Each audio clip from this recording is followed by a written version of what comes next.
Selamat malam, Kaltim Headline Malam kembali hadir bersama saya Rosmi Rahma. Sejumlah informasi penting akan kami hadirkan untuk Anda dan berikut di antaranya. Tim SAR gabungan berupaya mengevakuasi seorang remaja bernama Ferry yang nyemplung bersama mobil yang dikemudikannya ke Sungai Mahakam. Kuat dugaan Ferry terjebak di dalam mobil saat kejadian di depan dekat gedung Museum Tenggarong. Berikut informasinya. Peristiwa nahas menimpa Ferry alias Pepeng, remaja berusia 17 tahun yang sehari-hari bekerja di pencucian mobil dekat gedung Museum Tenggarong Kabupaten Kutai Kartanegara. Saat dia bermaksud memarkir mobil setelah dicucinya, ternyata mobil itu maju tidak terkendali dan nyemplung ke Sungai Mahakam. Saksi mata di lokasi kejadian melihat Ferry semestinya memundurkan mobil double kabin yang sudah selesai dicucinya. Tapi diduga dia salah memasukkan persneling, sehingga mobil bukannya mundur dan malah maju. Sejak kejadian pada Jumat 19 Februari, jam 14.00, tim SAR bersama warga sudah berdatangan, berusaha membantu mencari Ferry yang diduga terjebak di dalam mobil. Namun sampai malam hari, operasi hari pertama ditutup. Mobil bersama korban Ferry tidak juga ditemukan. Pada hari kedua pencarian Sabtu pagi, tim SAR gabungan berhasil menemukan mobil yang terjatuh ke dalam sungai. Hanya saja di dalam mobil setelah dilakukan pencarian dan pengangkatan mobil tidak ditemukan korban Ferry. Baik, kami laporkan untuk perkembangan operasi SAR H2 KMM, kondisi jiwa manusia di perairan ataupun Sungai Mahakam di sekitar depan Museum Tenggarong, tepatnya pencucian mobil. Pencarian target atas nama korban Ferry alias Pepeng, 17 tahun, pekerja penjumpai tersebut. Sejak tadi pagi, sejak kemarin dilaksanakan penyelaman hingga dari pukul 16 hingga pukul 18 penyelaman dengan hasil masih nihil oleh unsur gabungan dari Basarnas dan juga dari BPD. Kemudian hari ini dilaksanakan lagi penyelaman lagi yang kedua, yaitu pukul 9.55 hingga pukul 10.55. Penyelam dari relawan dan juga dari Basarnas dan juga BPD membuahkan hasil dapat mengangkat mobil yang terakhir digunakan ataupun yang tercebur ke dalam Sungai Mahakam. Korban terangkat pada pukul 12.20. Setelah pengecekan di darat, setelah mobil diangkat dengan kren murik ditiup, ternyata korban tidak ada di dalam mobil tersebut. Dengan demikian, operasi SAR akan lanjutkan terus ke depannya dengan memperluas area pencarian, survei darat, dan juga nanti memungkinkan akan pencarian akan diperluas lagi 5-2 kali lipat hari sebelumnya. Untuk sementara hasil masih nihil dan operasi SAR akan terus dilanjutkan hingga ketentuan 7 hari ke depan. Sekian, terima kasih. Terlibat dalam pencarian di lokasi unit siaga SAR Samarinda, BPBD Kota Tenggarong, Polres Kota Tenggarong, relawan Kota Tenggarong, dan rekan-rekan korban. Tim Kaltim TV melaporkan. Penumpang kapal laut menuju Parepare, Sulawesi Selatan wajib memiliki dokumen rapid antigen selain tiket, kantor kesyabandara, dan otoritas pelabuhan Samarinda maupun pengelolaan kapal. Penumpang wajib menerapkan protokol kesehatan baik di darat maupun di atas kapal. Berikut informasinya. Kasus dokumen rapid antigen palsu yang dibongkar pihak kepolisian di Pelabuhan Samarinda membuat jajaran kantor kesyahbandaran dan otoritas pelabuhan lebih teliti dalam menerapkan protokol kesehatan di lingkungan Pelabuhan Samarinda, terutama dalam memeriksa tiket dan dokumen kesehatan calon penumpang, bekerja sama dengan stakeholder KSOP bersama KKP, KP3, dan Pelindo. Protokol kesehatan diterapkan sejak dari pelabuhan, selain menyiapkan fasilitas cuci tangan dan wajib masker. Disediakan juga ruang pemeriksaan kesehatan calon penumpang yang belum punya surat sehat rapid antigen. Itu kita bersinergi dengan stakeholder yang ada, yaitu KSOP Samarinda, KP3, Pelindo 4 Samarinda, serta KKP Samarinda, terkait dengan penanganan untuk COVID-19 ini, khususnya untuk perjalanan orang yang melakukan perjalanan ke Parepare. Jadi kita ini satu pintu untuk pemberangkatan dan kedatangan. Nah, jadi setiap orang yang melakukan perjalanan itu memiliki tiket dan memiliki rapid test antigen yang sudah direvalidasi. Nah, di tempat terminal penumpang ini kita terapkan yaitu 3M, mencuci tangan kita sediakan, terus lagi menjaga jarak, dan setiap orang yang ada di terminal penumpang itu menggunakan masker. Nah, di situ juga disediakan oleh PT Pelindo tempat untuk pemeriksaan kesehatan bagi orang-orang yang belum memiliki dari laporan pemeriksaan untuk antigen. Antisipasi adanya penumpang menggunakan dokumen antigen palsu dilakukan dengan melakukan pemeriksaan dokumen penumpang secara cermat. Petugas yang memeriksa dokumen rapid test adalah dari KKP Karantina Kesehatan Samarinda. Sementara untuk di atas kapal, nahkoda kapal wajib mengumumkan terus-menerus kepada para penumpang agar menjaga protokol kesehatan. Kalau di atas kapal kami tetap melaksanakan protokol kesehatan, apalagi yang telah dihimbau oleh kantor kesehatan pelabuhan, kantor kesehatan bandara, dan Pelindo. Kami tetap melaksanakan protokol kesehatan. Walaupun kapal sudah berangkat, sudah melakukan perjalanan, kami tetap melakukan protokol kesehatan. Nah, untuk proses awal naik ke kapal itu harus mempunyai hasil tes antigen. Terus yang telah divalidasi oleh kantor kesehatan pelabuhan. Cuma itu aja, Pak. Tim Kaltim TV, Hardin melaporkan. Warga Kutai Kartanegara masih ingat bagaimana perjuangan agar mendapat hak saham Blok Mahakam. Sekarang setelah berhasil mendapatkan pembagian dividen dari PT Pertamina Hulu Mahakam yang mengelola sumur migas Blok Mahakam, dananya malah ditemukan jaksa disalahgunakan. Inilah yang terjadi di Kutai Kartanegara ketika dulu warganya berjuang habis-habisan agar memperoleh saham pengelolaan kawasan migas Blok Mahakam. Buntut-buntutnya setelah berhasil mendapatkan saham malah ada yang berurusan dengan penegak hukum karena dugaan korupsi. Direktur PT Mahakam Gerbang Raja Migas atau MGRM berinisial IR ditetapkan sebagai tersangka kasus korupsi oleh Kejaksaan Tinggi Kaltim. Pria yang dipercaya mengelola badan usaha milik daerah itu ditangkap dan dimasukkan sel untuk mempertanggungjawabkan perbuatannya. Gerbang Raja Migas Kabupaten Kutai Kartanegara. Dalam penanganan perkara ini, kami telah melakukan penyelidikan, yaitu surat perintah penyelidikan tanggal 8 Januari 2021. Perusahaan yang dikelola tersangka IR PT MGRM adalah sebuah perusahaan perseroan daerah atau Perseroda bergerak di bidang minyak dan gas milik pemerintah daerah Kabupaten Kutai Kartanegara. Tugas perusahaan mengelola dana hasil dividen saham Blok Mahakam dari PT Pertamina Hulu Mahakam dan mengembangkannya. Cerita kasus korupsi dimulai saat Perseroda PT MGRM menerima kucuran dana segar sebesar 70 miliar rupiah. Dana itu bersumber dari pembagian dividen saham participating interest Blok Mahakam yang dikelola PT Pertamina Hulu Mahakam.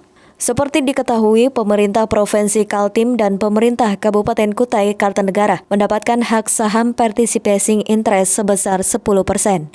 Pemprov diwakili PT Migas Mandiri Pratama memiliki 66,5% dan Pemkab Kukar diwakili PT Mahakam Gerbang Raja Migas memiliki 33,5%. Singkat cerita, menurut Asisten Pidana Khusus Kejati Kaltim, dari dana segar 70 miliar sesuai proposal sebanyak 50 miliar untuk membangun 3 tangki timbun di Kecamatan Samboja, Balikpapan, dan Cirebon. Namun yang terjadi, proyek 3 tangki timbun itu tidak ada. Jaksa penyidik menemukan aliran dana ke perusahaan PT Petro TNC International. Pemegang saham perusahaan ini ternyata tersangka IR sendiri 80% dan anaknya 20%.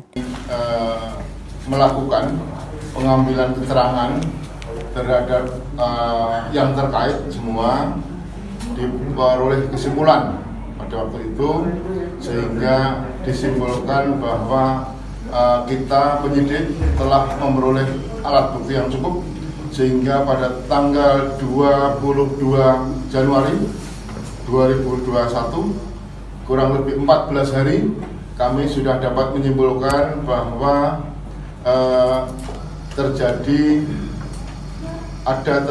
tindak pidana, sehingga kami tingkatkan ke penyidikan ya tanggal 20. Jaksa menjerat tersangka IR dengan pasal 2 ayat 1 dan pasal 3 Undang-Undang Nomor 31 Tahun 1999 tentang Pemberantasan Tipikor, sebagaimana telah diubah dan ditambah Undang-Undang Nomor 20 Tahun 2001 tentang Pemberantasan Tipikor Junto Pasal 55 Ayat 1 KUHP. Tim Kaltim TV, Hardin melaporkan. Kasus warga tenggelam di laut kembali terjadi di perairan Kabupaten Penajam Pasir Utara. Seorang nelayan bernama Muhammad Zainal hilang sejak Kamis sore dan baru ditemukan sudah menjadi mayat sehari kemudian. Cerita yang diterima tim Basarnas Kaltim, Muhammad Zainal yang berprofesi sebagai nelayan berangkat dari rumahnya mencari ikan. Pagi hari sekitar pukul 8, dia membawa sendiri perahunya dan memasang rengge, alat tangkap ikan dan rajungan di kawasan perairan dekat Terik PT Pertamina Hulu, Kalimantan Timur, serta sekitar perairan Kelurahan Nenang dan Kampung Baru. Sampai sore, Zainal belum pulang sehingga membuat khawatir pihak keluarga.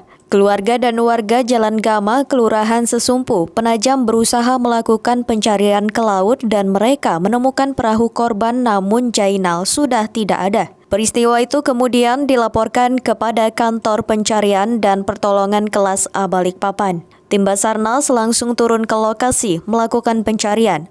Baru sekitar pukul 10.15 waktu Indonesia Tengah hari Jumat 19 Februari, jasad Zainal ditemukan sudah meninggal dunia. Tim Basarnas kemudian melakukan evakuasi dan membawa mayat ke posko untuk diserahkan kepada pihak keluarga. Dengan ditemukannya Zainal, operasi pencarian tim SAR langsung ditutup. Bisa dilaporkan untuk penemuan korban untuk operasi hari ini, Pak? Baik, perkembangan operasi hingga siang ini kami terima informasi tadi pada pukul 10.15 bahwa korban sudah ditemukan dalam keadaan Mike Delta dan sementara ini korban sudah dievakuasi oleh tim SAR gabungan. Baik, Pak, untuk berapa Pak jarak penemuan korban dari LKP tempat dia merengge, Pak? Untuk jarak sendiri kurang lebih sekitar 1,4 nautical mile atau kurang lebih sekitar hampir 2 kiloan dari LKP yang diduga. Kondisi waktu saat di korban ditemukan dalam kondisi apa, Pak? Untuk kondisi itu dalam keadaan meninggal dunia. Dan untuk seterusnya korban dibawa kemana, Pak? Selanjutnya untuk korban sendiri dibawa ke alamatnya itu di Sesumpu untuk diserahkan ke pihak keluarga. Selanjutnya direncanakan dimakamkan juga. Seluruh anggota tim dikembalikan ke posko masing-masing. Tim Kaltim TV melaporkan. Kita beralih ke informasi selanjutnya. Inilah Kota Tenggarong, Kabupaten Kutai Kartanegara pada malam hari. Warna-warni lampu jembatan dan kawasan sekitar terasa gemerlap membuat tempat ini menjadi tujuan wisata lokal warganya. Lampu-lampu tematik sudah terpasang di jembatan Kutai Kartanegara sepanjang 710 meter. Mengikuti lengkung kabel penyangga beban jembatan dan juga konstruksinya, membuat setiap orang kepincut untuk berfoto selfie di sana. Tidak heran jika kawasan jembatan yang ditata apik itu menjadi sasaran hangout warga Tenggarong. Di saat pandemi COVID-19 yang membuat bosan berada di rumah, tidak ada salahnya melepas kepenatan dengan mengunjungi kawasan Jembatan Kukar asal tetap menjaga protokol kesehatan. Pengunjung yang umumnya penduduk lokal memang harus menjaga protokol kesehatan, apalagi di kabupaten itu termasuk tertinggi kasus aktif se-Kalimantan Timur. Data pada Selasa 16 Februari di Kutai Kartanegara ada 2.805 kasus aktif. Untuk waktunya sampai jam 10 malam, Pak. Itu waktu untuk pengunjung. Dan dilihat pada waktu di tempat ini kalau memang banyak pengunjungnya kami batasi waktu 15 menit. Tapi kalau pengunjungnya hanya sedikit itu kami persilakan lama-lama. Jam batas waktunya sampai jam 10 malam. Pasti kami dari Satpol di sini berjaga untuk menghimbau protokol kesehatan. Yang pastikan penggunaan masker, itu yang pertama. Yang kedua, menghindari kerumunan dan selalu menjaga jarak. Kabupaten Kutai Kartanegara termasuk daerah yang banyak mengembangkan kawasan wisata lokal. Di desa-desa juga bermunculan destinasi wisata buatan yang dikelola oleh warga desa. Tim Kaltim TV, Hardin melaporkan. Sehari menjelang berakhirnya masa tugas sebagai Wali Kota Samarinda periode 2016 hingga 2021, Syahri Jaang hadir meresmikan Gedung Kejaksaan Negeri yang dibangun dengan anggaran APBD Kota Samarinda sebesar 48 miliar rupiah. Inilah hari-hari terakhir menjelang berakhirnya masa jabatan Wali Kota Samarinda Syahri Jaang. Secara administrasi, masa jabatan Wali Kota berakhir 17 Februari. Dan di hari terakhir dia meresmikan Gedung Kejaksaan Negeri Samarinda. Gedung Kejari Samarinda dibangun dengan uang APBD Kota Samarinda sebesar 48 miliar. Bangunan fisiknya sudah berganti rupa dan diakui semua orang sangat bagus dan menjadi watermark atau ikon kota. Ini merupakan satu kenangan legasi ya. Saya terima kasih juga dengan Pak Kajati, Pak Kajari yang mengagendakan hari ini. Karena besok kan saya sudah terakhir. Artinya apa? Dengan Pak Kajati, Pak Kajari mengagenda hari ini peresmian, berarti saya turut menyaksikan apa yang dibangun di masa kepemimpinan saya. Yang jelas di prasasti ada nama Syahri Jaang masih wali kota gitu, walaupun wali kotanya tinggal 1 hari lagi, ya, jadi menjadi legasi bagi kita. Ya harapan apa yang disampaikan oleh Pak Kajati tadi ya, kata bagus, kinerja, prima, pelayanan, tidak menakutkan.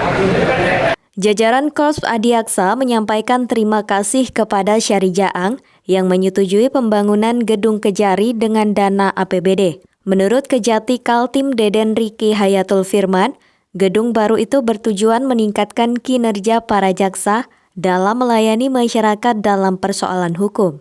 Meski dibantu oleh APBD, tidak menyurutkan jajaran jaksa dalam mengejar kasus-kasus yang menimbulkan kerugian negara.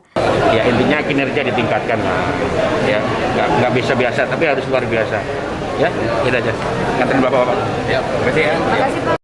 Ada target nggak sih Pak? Mungkin dalam setahun kira-kira bisa meningkatkan berapa? Oh nggak ada, kami nggak ada. Yang jelas kalau ada korupsi ya kita tindak, kalau tidak ada ya sudah saja. Nggak boleh dipaksakan kan sudah Pak Jaksa Agung tidak ada target menarget. Ya. Tim Kaltim TV, Hardin melaporkan. Masyarakat dari Kecamatan Tabang, Kabupaten Kutai Kartanegara mendatangi markas kepolisian Kabupaten Kutai Kartanegara di Tenggarong. Mereka datang memberikan dukungan kepada 2 orang tokoh mereka yang dipanggil polisi atas laporan perusahaan tambang. Konflik lahan antara masyarakat dengan perusahaan tambang batubara terjadi di mana-mana. Salah satunya di Kecamatan Tabang, Kabupaten Kutai Kartanegara. 1 Februari 2021 lalu, terjadi aksi warga menuntut perusahaan yang berbuntut dipanggilnya 2 tokoh masyarakat oleh pihak kepolisian. 2 tokoh yang dipanggil polisi adalah Ajang Kedung, Kepala Adat Dayak Kenyah, dan Edi Gunawan. Keduanya kemudian datang ke Mapores Kukar di Jalan Walter Monginsidi Tenggarong, didampingi oleh sejumlah masyarakat dari Kecamatan Tabang. Sebagai warga negara yang baik, kita hadir di sini untuk memberikan keterangan, baik secara lisan maupun tertulis. Itu aja. Keterangan apa? Oh, ya. Ini ada perusahaan di sana yang beroperasi di sana, berinvestasi di sana, sudah 13 tahun. Namun sampai hari ini, sampai saat ini belum ada suatu kesepakatan tertulis yang dapat kami wariskan kepada anak dan cucu kita ke depan. Harapan kami supaya kearifan lokal di sana dihargai, adat istiadatnya dihargai. Perusahaan apa itu? Perusahaan apa itu? PT Bayar Services Tbk, PT Indonesia Pratama, dan subkon-subkonnya. Oh banyak. Keberatan warga Tabang lantaran perusahaan membangun jalan untuk kegiatan perusahaan sepanjang 100 km. Namun jalan tersebut memakan lahan-lahan warga, di mana pihak perusahaan tidak pernah menyelesaikan masalah tersebut dengan masyarakat sekitar. Jalan yang 100 km itu, 100 km itu lahan. Jalan 100 km ini melewati kebun masyarakat. Tuh. Nah, dengan adanya pembukaan badan jalannya 100 meter ini, ya, kebun masyarakat itu didorong tanpa pemberitahuan. Padahal sebelumnya sudah ada inventarisasi tanam tumbuhnya, ada pengukuran luasan lahannya, itu sudah dilakukan. Masyarakat Tabang tetap meminta agar pihak perusahaan melakukan perundingan agar persoalan tidak berlarut-larut. Namun sayangnya belum ada perwakilan perusahaan yang datang untuk menyelesaikan konflik tersebut. Tim Kaltim TV, Hardin, melaporkan. Demikian Kaltim Headline Malam edisi kali ini. Informasi lainnya dapat Anda simak melalui situs website kami www.kaltim.tv, channel YouTube dan fanpage Facebook Kaltim TV. Jangan lupa untuk selalu patuhi protokol kesehatan. Saya Rosmi Rahma bersama kerabat kerja yang bertugas pamit undur diri. Selamat malam dan sampai jumpa.